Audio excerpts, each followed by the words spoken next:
Hi folks, little admission to make. Happened accidentally, but I ended up on the motorway on the PCX. So I figured I would explain what my impression of it was, you know, and what my thoughts were on that subject there. So there's some footage should be coming through for the old GoPro.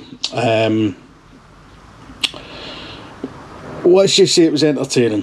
I managed to get an indicated 65 mile an hour.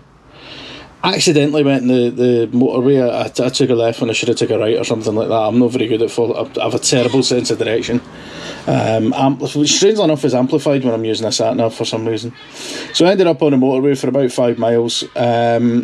Indicated 65. It can do it.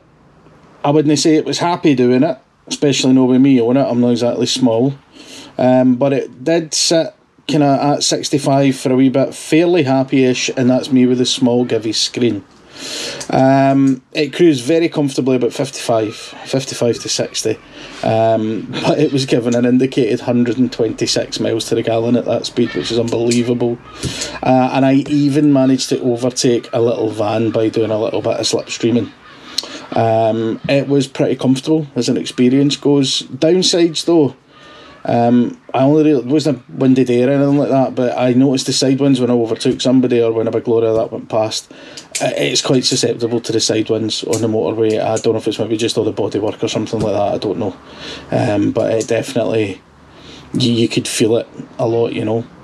The poor road surface, and I mean this is more to do with the state of our bloody roads than anything else, but combining that with small scooter wheels and the short stroke of the scooter forks was not a good combination. There was a couple of chocolate button moments for myself. Not something I'd you know, you need to leave a longer gap between you and the car in front so you can take more avoiding action, etc., to avoid them. And I know it's a combo of my helmet and that screen, but the wind noise was unreal at that point.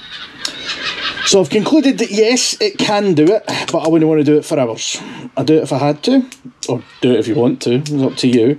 It's phenomenal in fuel, as we all know anyway.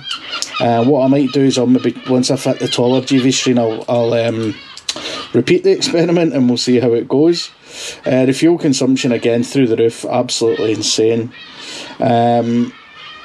And I wouldn't really want to do it on a particularly busy bit of motorway because it's great acceleration, especially given it is just a wee 125. Acceleration's awesome up to about 45, 50, but above that, you know, you're kind of hammering it a bit.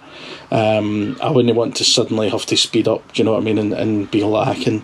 But then again, that's what we've got the VFR for cruising on motorways or, you know, long tours, that kind of thing. Anyway, it can do it. It will do it. Have fun, enjoy it. Do it if you want to, or if you need to, if you don't have any other option. Let me know your thoughts if you've been daft enough to take a 125 scooter on the motorway. See you later.